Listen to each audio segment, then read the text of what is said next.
Download the News 8000 app today.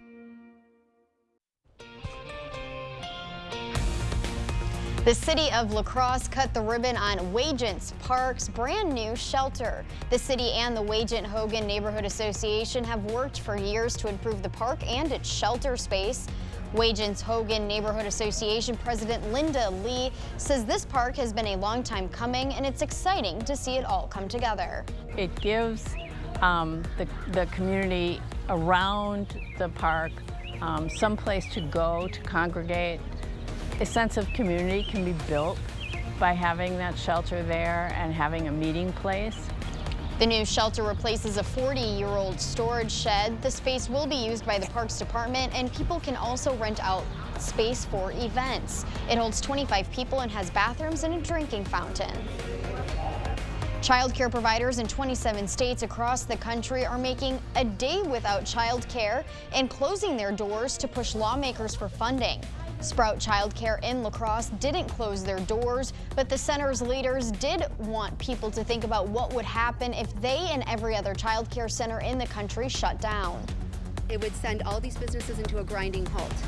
We are the foundation that is there so everyone else can work. If we weren't working here, no one else would be able to be working.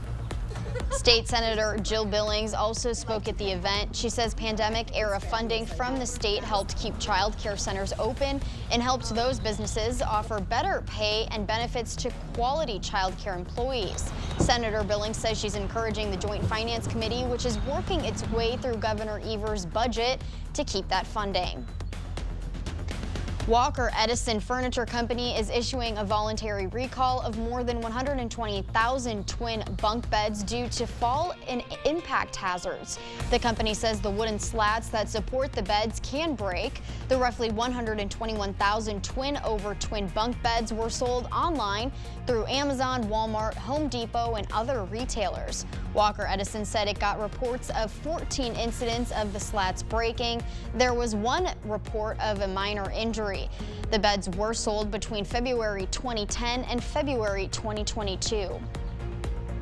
Governor Tony Evers kicked off National Travel and Tourism Week in La Crosse. Evers made a stop at the Pump House Regional Arts Center. The center got more than $288,000 from a tourism capital investment grant for improvements.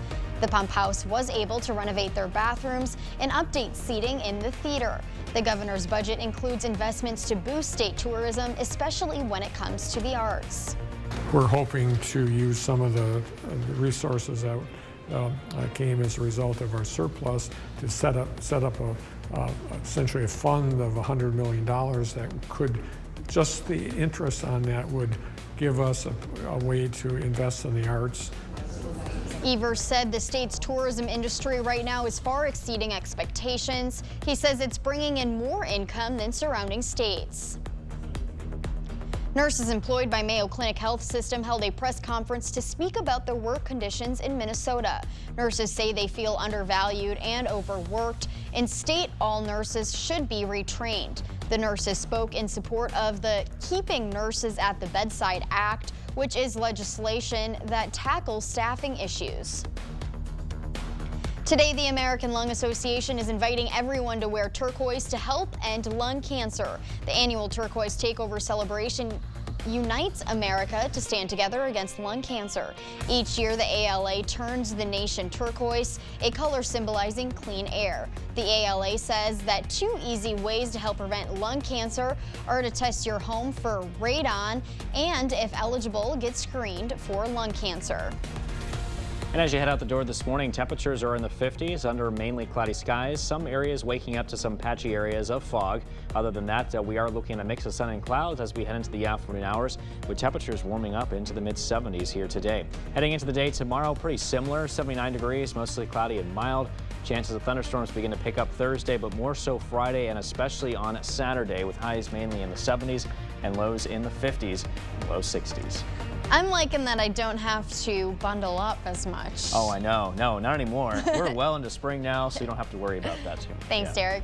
And thank you for watching News 8 Now. Don't forget to keep up with the news of the day on news8000.com. We'll have the latest updates to today's top stories on News 8 Now at noon.